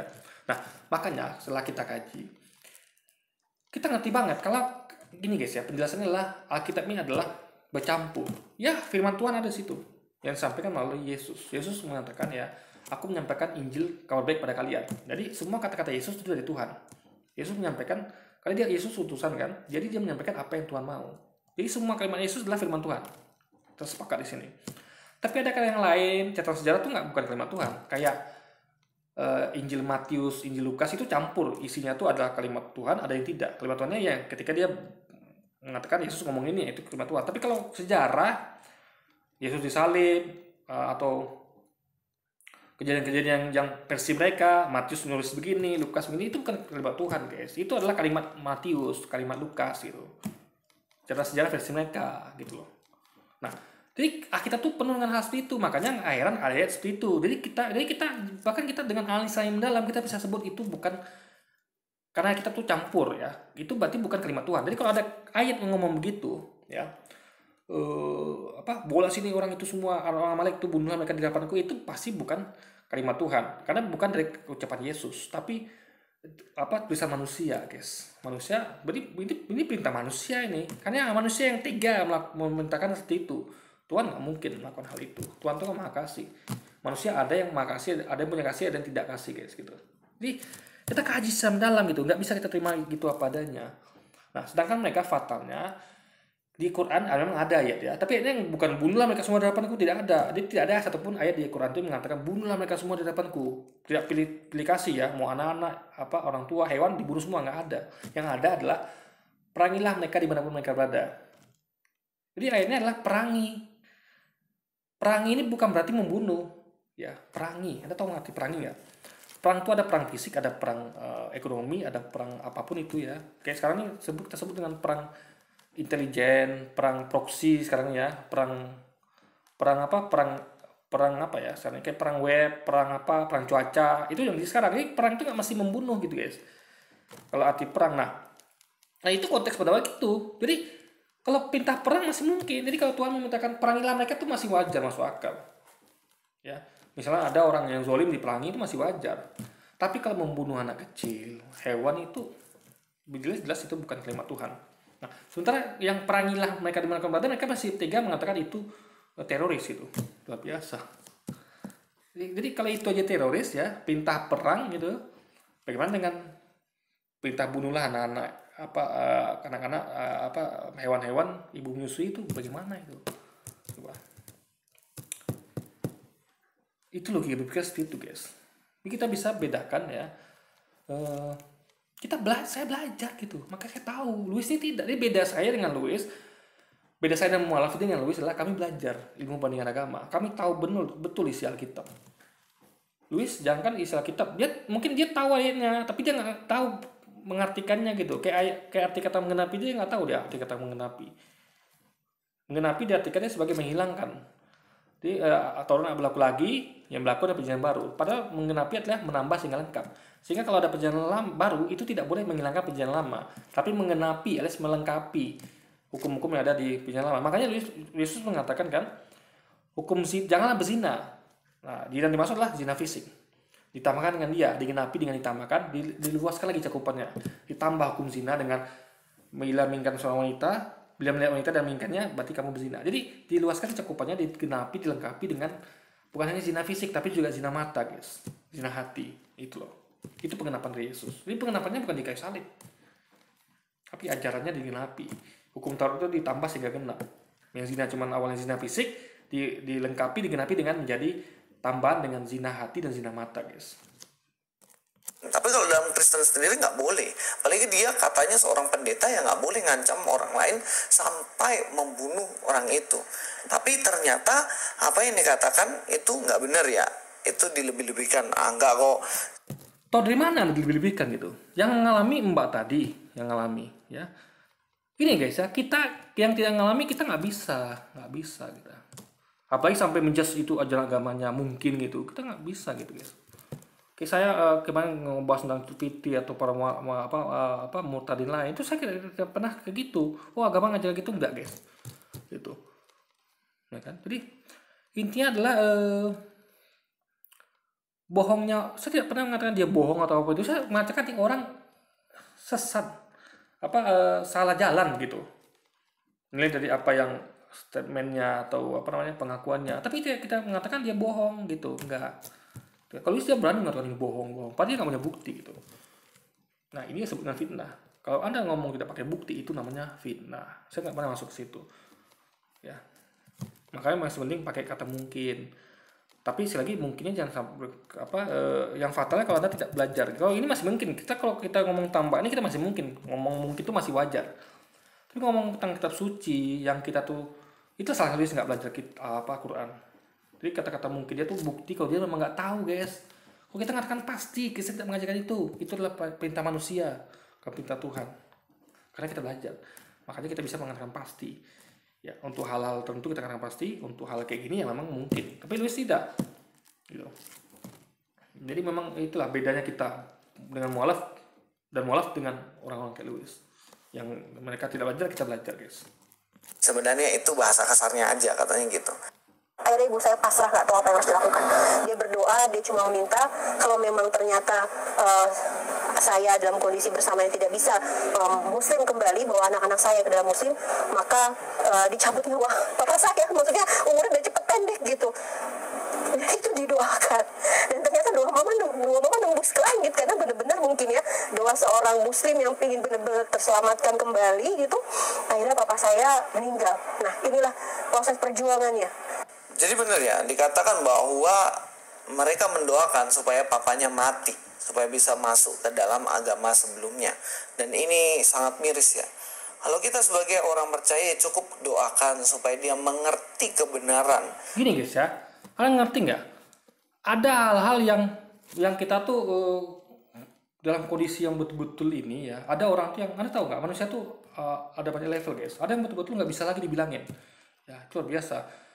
Dia sampai kita betul-betul terancam sehingga kita nggak jalan lain selain orang itu memang harus mati. Paham ya logika berpikirnya? Nggak bisa dibaikin gitu. Apa ya saya katakan ya? Contoh kayak orang membunuh itu kan dihukum mati gitu. Ya, mungkin dia hakim melihat dia nggak bisa tobat ini. Kalau nggak dihukum mati, kenapa ada hukuman mati? Untuk mencegah agar orang itu berbuat pembunuhan lagi gitu guys. Gitu. Nah, dan lagi ingat kalau orang tuh begitu. Ya kita harus lihat kondisi psikologis yang Anda yang mengalami nggak bisa merasakan. Saya nggak mengalami hal itu, diancam mau dibunuh segala macam gitu. Tapi maksudnya gini loh guys, manusia itu ya itulah kan ya. Jadi jambokkan ini kajian agama ya. Namanya orang kita nggak tahu ya orang di posisi tersebut itu bagaimana gitu. Nah, apalagi orang yang gini ya, orang yang Anda bayangkan ya. Kalau Anda balik baca sejarah ya, kita baca sejarah lah guys. Itu sejarah itu pelajaran bagi kita. Kayak di Spanyol itu Anda bayangkan ya, ada pemaksaan orang masuk Kristen loh guys. Makanya Anda harus ngaji biar tahu sejarahnya. Itu ketika Ratu Isabella berkuasa di Spanyol, itu yang kaum muslimin dibantai. Bahkan itu tercatat dalam sejarah itu darah itu setinggi betis gitu. Saking banyaknya orang muslim dibunuh. Mereka dikenali dari telinganya. Karena orang muslim itu kan ambil wudhu, berwudhu. Jadi telinganya itu pasti bersih guys. Jadi tidak ada muslim di situ yang selamat. Nah, ini wajar nggak? Misalnya ada orang-orang yang begitu yang berharap untuk mengakhiri ini semua biar kita tuh tidak, ya nggak ada lah orang yang tuh mau yang mau Anda bayangkan ya, ancaman bunuh tuh luar biasa guys. Apalagi ini diucapkan itu bukan lewat medsos atau apapun itu, ini langsung kan, tadi kan ceritanya langsung tuh, langsung di depan ibunya dikatakan nanti kalau nggak mau bunuh itu. Jadi kalau sudah orang begini, keselamatan itu menjadi mahal guys gitu. Bahkan mungkin satu cara untuk menghentikannya supaya dia ini pergi. Jadi kalau dia nggak pergi ya berarti Tuhan cabut nyawanya gitu guys. Nah, jadi terserah Anda nilai salah apa tidak ya. Tapi kita nggak boleh menjudge karena ini posisi kita tidak mengalami hal itu. Coba deh Anda kayak di Rohingya lah itu, Anda bayangkan bagaimana Rohingya itu ya, atau di Uighur, Muslim Uighur sana di Xinjiang, atau mungkin kayak budak-budak lah, kayak karena apapun itulah orang-orang yang terjepit guys, orang-orang yang betul-betul hopeless gitu. Apa yang mengharapkan coba? Jadi apalagi mereka ngerti ini demi keselamatan mereka gitu kan. Jadi gini guys, ada orang gini ya, nggak semua orang tuh bisa berpura-pura. Contoh kayak dulu Anda lihat zaman sahabat itu ya, kan itu ada siapa tuh ya, dipaksa dari orang kafir Quraisy memaksa sahabat Nabi, saya lupa namanya itu ya, waktu itu ada dua orang ayah dan ibu gitu kan, anaknya itu sahabat Nabi gitu kan. Dibunuh depan, jadi orang tuanya dibunuh depan dia. Jadi orang tuanya dipaksa keluar dari Islam, dipaksa murtad. Jadi ada umat Kristen ya, ini orang kafir Quraisy. Saya cerita sejarah orang kafir Quraisy. Umat Islam itu dipaksa untuk meninggalkan Islam gitu, untuk meninggalkan Muhammad. Mereka dibunuh guys, ancam bunuh dan dilakukan betul gitu. Nah, untuk kasus-kasus seperti ini ya, udah main ancam bunuh apalagi terjadi ya, atau ada ancamannya saja. Ada orang-orang ya, ini ketika ditanya kan, ada orang yang bisa guys, pura-pura bisa. Misal ke saya belum tentu, misalnya kamu masuk, atau usah kita ngomong masuk agama apa lah, ini bias ya. Yang penting keluar dari Islam dulu lah gitu, murtad dulu yang penting. Perkara nanti masuk agama pun itu urusan belakangan, yang penting murtad dulu lah. Jadi kan ada tuh yang pas siapa namanya, yang ya biar dia menyinggung agama manapun ya. Misal saya dipaksa murtad misalnya, kamu harus murtad ya, keluar dari agama Islam gitu. Nah, lalu bisa saya punya dua opsi sini. Apakah saya pura-pura atau saya nggak mau. Nah, kalau saya bunuh nanti, nggak mau. Nah, kalau udah begitu dia maksa harus gitu kan. Hati kita berkata tidak, tapi kita nggak bisa pura-pura. Karena pura-pura pun boleh guys, pura-pura boleh ya. Ya masuk Kristen. Bukan masuk Kristen, masuk saya murtad gitu. Oke, saya murtad. Walaupun hatinya nggak terima. Tapi ada orang-orang yang berat melakukan itu guys gitu. Dia nggak bisa, dia mau menjaga bukan cuma hati dan ucapan gitu. Meskipun sebenarnya bisa ya, hati dijaga, ucapan tidak. Karena ini demi keselamatan. Kalau demi keselamatan boleh. Jadi Allah tuh memberikan kemudahan bagi kita. Jadi Allah tuh ngerti. Ya, ada yang sanggup menahan itu, ada yang tidak gitu kan. Ketika dia jujur, kayak sahabat Nabi itu ya, orang tua sahabat Nabi itu dia jujur, kami nggak mau murtad, dibunuh dia kan. Ada orang yang nggak sanggup menerima sisa itu karena kan iya saya murtad gitu, padahal hatinya tidak gitu. Nah, jadi orang-orang yang ini ya, yang nggak sanggup mungkin berbohong atau apa gitu, atau mungkin dia mau berbohong mungkin, tapi dia bikin ini kan selamanya, sampai kapan saya begini gitu. Apalagi mungkin tekanannya begitu kuat gitu kan. Ada bayangkan ya, ini berarti udah mulai terbuka di sapaya dia gitu kan. Kalau ada orang yang segitu teganya ya, ada pengen coba itu kan cukup tega guys ya. Ada orang yang saya nggak nyebut ini ajaran agama ya. Saya lagi Kristen tidak pernah mengajar itu. Ini oknum. Tapi saya nggak seperti Louis yang mengatakan mungkin ini ajaran Kristen enggak. Kita beda. Kita nggak jahat seperti Louis ya. Yang mengatakan mungkin dia nggak belajar. Kita katakan pasti karena kita belajar. Ini bukan ajaran Kristen. Jadi begitu teganya ada seorang oknum beragama Kristen ya, oknum ya, bukan ajaran agamanya, bisa melakukan itu. Tega berbohong, pura-pura muslim, ternyata untuk memurtadkan, berarti kan tadi itu kan ceritanya berarti memurtadkan, itu kan berarti keji guys, jahat berarti. Nah, orang setega itu ya, bagi dia agama ini mainan gitu, tega dia memurtadkan orang dengan cara licik itu. Ini bisa buat apa saja, jadi nggak heran kalau dia mengancam bunuh gitu, sehingga orang yang mengalami itu akan beda dengan kita psikologisnya gitu. Ya saya bisa sedikit membayangkan ya, kalau saya juga berpikir, wah ini bapak ini aja tega dia berbohong gitu ya, dari apalagi jauh loh guys, Sumatera Utara ke Jakarta, berarti kan orang tua mereka ini ada di keluarga mereka ada di Sumatera Utara, dibawa ke Jakarta, berarti kan berarti ibunya kan jauh dari orang tua, keselamatannya kan nggak terjamin berarti guys, kecuali di Sumatera Utara bisa bantu gitu kan. Ini di kota asing guys, Sumatera Utara Jakarta jauh loh guys, tanpa keluarga di Jakarta sebatang kara, hanya dia dengan anaknya, atau mungkin waktu itu anaknya belum lahir ya, siapa ini belum lahir, itu betul-betul nyawanya terancam, sehingga wajar kalau dia sampai berdoa seperti itu, karena mungkin tekanan begitu hebat, begitu tinggi, Anda tidak merasakan, jadi Anda tidak bisa menjudge, saya juga nggak bisa menjudge karena saya nggak merasakan itu.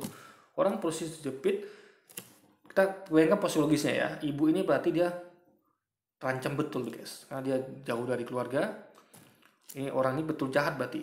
Untuk itu aja dia, bayangkan ya, detailnya begitu teganya dia pura-pura muslim sampai mengganti nama dari namanya Immanuel Lampu menjadi Bustami gitu kan. Sampai teganya dia mengganti nama untuk memurtadkan. Jadi niat awal udah jahat guys. Jadi kalau cara memurtadkan dengan cara licik, nggak heran bisa jadi dengan cara paksa, nggak untuk kemungkinan juga. Berikutnya cara lebih sadis lagi dengan cara memaksa, ancam bunuh malah. Itu satu paket guys. Jadi kalau orang sudah berani setega itu menipu gitu kan, ya nggak heran kalau dia melakukan hal itu, ngancam bunuh tuh nggak heran gitu. Dia melakukan apa dia diajarkan di agama itu masih mungkin gitu guys. Itu logika berpikirnya. Dan kemudian mengikuti Kristus gitu aja ya. Nggak boleh sampai dibilang doakan, tolonglah supaya dia mati supaya saya bisa lagi masuk Kristen, contohnya kayak gitu. Itu jelas doa yang sangat-sangat keliru. Ya, mudah-mudahan analisa ini berguna untuk kita supaya kita gini logikanya ya. Contoh kayak kita dijajah sama Belanda, Portugis ya. Ingat, mereka sambil menjajah itu dia menginjil guys. Gospel glory. Anda bayangkan ya, para pejuang kita, rakyat Indonesia itu bukan hanya sekedar berharap supaya Belanda ini mati. Ingat ya, rakyat dimanapun itu ya, yang dijajah, yang berbudak, yang diancam, ingat ya, dan penjajah itu semua ada ancaman itu. Kalau nggak mau menyerahkan harta, dibunuh. Nggak mau masuk dibunuh. Ada semua itu, penjajah itu lengkap semua, karena mereka berkuasa, kita tidak berkuasa. Itu semua ancaman bisa terjadi. Nah, rakyat Indonesia pengen apa? Pengen penjajah itu mati kan, atau dia pulang gitu. Bahkan mereka cuma berharap, berdoa, mereka langsung wujudkan dengan kekuatan. Ada yang menyerang sama buruncing, mereka berkorban nyawa. Jadi memang ini psikologis orang tuh memang seperti itu gitu, wajar. Jadi kenapa orang pengen penjajah Belanda mati gitu kan? Karena untuk kemerdekaan tuh mahal harganya. Bisa nggak dia minta merdeka? Ya, kasih kami kemerdekaan dong. Mana bisa. Tentu penjajah akan mengatakan langkah itu mas saya. Untuk itu buktinya mereka membawa persenjataan perang kan, meriam dan segala macamnya. Makanya mau nggak mau harus dibunuh penjajah Belanda, perang gitu guys. Baru merdeka, baik agama maupun harta dan segala macamnya. Jadi wajar. Jadi orang-orang itu ketika dalam kondisi seperti itu ya, jangan lagi mendoakan orang mati misalnya. Ya, bahkan dia mungkin asli dengan melakukan hal itu gitu. Cuma mungkin misalnya karena negara hukum ya, karena tapi kadang-kadang hukum nggak adil juga.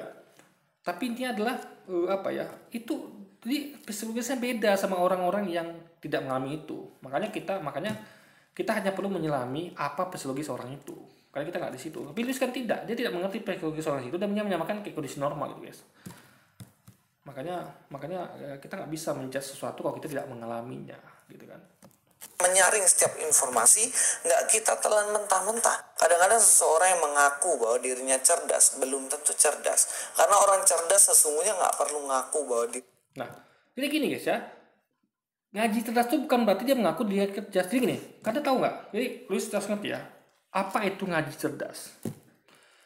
Ngaji cerdas maksudnya adalah ngaji secara cerdas. Jadi caranya guys, jadi ngaji itu caranya. Cerdas itulah caranya bukan orangnya. Jadi Luis nggak ngerti. Jadi si channel ngaji cerdas itu bukan mengakui dirinya cerdas, tapi ngajinya cara cerdas. Cara mengaji itu cerdas, ngerti ya? Ngaji itu kan belajar untuk ilmu. Ngaji untuk ilmu belajar. Sama kalau sebut ngaji cerdas itu sama artinya dengan belajar cerdas. Untuk ilmu cerdas. Bukan orangnya. Jadi ketika ada channel namanya ngaji cerdas, bukan berarti dia mengklaim dirinya cerdas. Dia mengklaim atau dia berusaha supaya cara ngajinya cerdas guys gitu loh. Makanya diambillah ulama, ustadz atau mualaf. Jadi cara mereka ini cerdas, caranya, metodologinya. Kenapa? Mereka mempertanyakan apa yang ada di agama mereka dan untuk itu mereka belajar agama lain. Itu cara ngaji yang cerdas. Jadi cara ngaji cerdas itu bukan hanya pindah gitu aja gitu, tapi ada apa yang dialami, apa yang dipelajari itu harus dikuatkan semua. Makanya ini jadi Luis tuh nggak ngerti ngaji cerdas aja nggak ngerti guys. Jadi sekali lagi sebutnya ngaji cerdas bukan klaim. Kayak saya nih bisa bikin channel nih ngaji cerdas gitu, atau misalnya saya bikin channel gaming cerdas. Bukan berarti saya cerdas main game, bukan, tapi cara gaming cerdas gitu. Nah caranya bisa jadi saya masukkan orang-orang yang pakai cara ini, caranya cerdas nih menurut saya pakai caranya gitu loh. Jadi ngaji cerdas adalah belajar cerdas. Luis ini terbukti banyak nggak paham ya. Kok bisa-bisa dia menyamakan ngaji cerdas dengan orangnya tuh sok cerdas, itu enggak. Ya, kata ngaji cerdas bukan berarti orang itu mengklaim cerdas, tapi caranya tuh cerdas guys. Gitu. Jadi ada misalnya kayak orang bodoh ya, tapi sebenarnya melakukan cara cerdas ada. Ya, ada orang cerdas ya, mungkin karena dia ada tuh guys kisah kayak contoh-contoh kayak ya mungkin karena dia tuh orang cerdas tapi dia tuh terlalu ribet gitu kan. Padahal ada orang-orang yang bodoh simple aja gitu. Nah, dia berhasil ya. Nah ini enggak, karena dia terlalu banyak mikir, terlalu banyak apa gitu, terlalu cerdas dibalik itu guys. Nah padahal sebenarnya simple way bisa gitu. Nah, jadi mungkin ada itu tuh terlalu ribet berputar-putar akhirnya kayak contoh kayak apa ya? Kayak misalnya kayak ini contoh ya, misalnya kayak gini ada perlombaan orang yang nih saya kasih contoh ya ada orang orang kurang cerdas sama orang cerdas nih saya kasih contoh ya biar paham guys. Jadi semua itu nggak bisa dinilai seperti itu saja, ada hal-hal lain yang harus kita mengerti. Misalnya anggaplah saya orangnya nggak cerdas, ada yang cerdas dulu saya nih. Kami akan melewati suatu tempat yang kayak apa misalnya. Ini apa ada kita melebar ya guys, biar paham ya. Jadi kita harus ke sana misalnya nih. Tapi di situ tuh ada kayak, Anda tahu nggak kayak apa ya? Ada kalau pernah nonton video ya, ada kayak air, tapi ada rumput-rumput gitu. Jadi bisa dipijak, tapi harus cepat gitu, biar sampai tujuan gitu. Nah, orang cerdas mikir, bisa nggak? Ini kalau mikir deh. Jadi lombanya itu adalah siapa cepat sampai tujuan gitu. Cepat dan selamat gitu sampai tujuan. Dia mikir kan. ada jalan lain alternatif muter gitu, aman tapi agak jauh. Dia mikir. Orang nggak cerdas ini dia langsung aja gitu kan, langsung aja gitu. Nah orang, tapi tempatnya dibedakan, sehingga yang ini ngasih nampak, jadi nggak bisa mencontoh ya, karena orang cerdas itu kan, jadi kalau bisa contoh kan nanti kan nggak fair. Jadi, biar anda paham ya, ini tempatnya pisahkan, jadi sama tempat apanya tuh area sama tapi dipisahkan, jadi nggak bisa saya lihat. Jadi yang kurang cerdas ini kayak saya ini, saya langsung aja gitu kan, saya nggak ada mikir nih, ini bisa nggak nih nahan tubuh saya atau apa ya, yang penting saya nggak mau mutar deh, saya pikiran bodoh aja gitu kan, putar pokoknya saya nampak langsung tujuan, langsung saya gitu. Makanya berarti saya nggak mau mikir, saya nggak mau analisa kayak orang yang sebelah saya, mungkin dia analisa kan, oh ini apa, analisa pertama mungkin dia memikir ini apakah bisa dilewati nih, jangan ini nggak bisa nahan berat tubuh saya. Lalu dia mikir lagi, kalau saya mutar saya pasti selamat, tapi agak lebih jauh. Ini kebanyakan mikir guys, si yang kurang cerdas ini udah jalan duluan, saya udah jalan duluan itu kan. Jadi akhirnya mikir kan, oh ini nggak bisa nih, nah ini akhirnya hanya berjalan mutar, sama-sama sampai, tapi ini sampai duluan, yang menang siapa, yang kurang cerdas. Nah itu logikanya seperti itu guys. Jadi jadi jangan asalnya orang cerdas itu akan menang gitu. Kadang-kadang kita nggak perlu kecerdasan ya, beruntung tidak perlu gitu, keberuntungan nggak perlu guys. Paham ya? Jadi sekali lagi guys ya,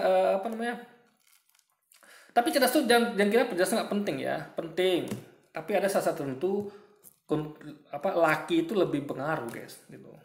Nah jadi kita yang bagus itu kan kita punya kecerdasan, juga punya keberuntungan gitu.